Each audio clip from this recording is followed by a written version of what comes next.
We'll guide you through how to add PDF to Notion. If you find this helpful, don't forget to like and subscribe.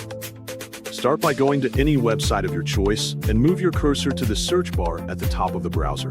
Click the search bar, type Notion, and then press Enter so the browser can load the results. When the page finishes loading, look at the list of results and select the first site that shows up. This will take you to the Notion homepage where you can log in or sign into your account.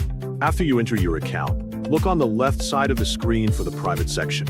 To make a new page, press the plus button on the right side of that section.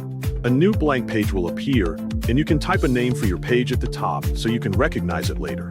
When the name is set, go to the main section of the page where you normally add content.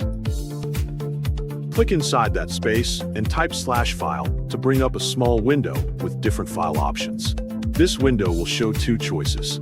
One is Upload, which lets you pick a file from your device, and the other is Link, which lets you add a file through a link instead of uploading it. For this task, you will use the Upload option, so click Upload to select it.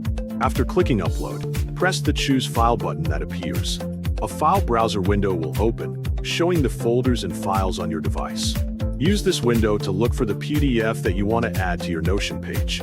You can move through your folders until you find the right file. Once you see the PDF you want, click on it one time to highlight it, then press the Open button at the bottom right of the window. This will upload the PDF into your Notion page. After a moment, the file will show up inside the page as an attachment or a preview, depending on your settings.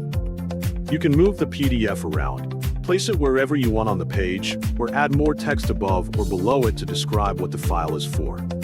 At this point, the PDF is fully added to your page, and you can view it at any time by opening the page again.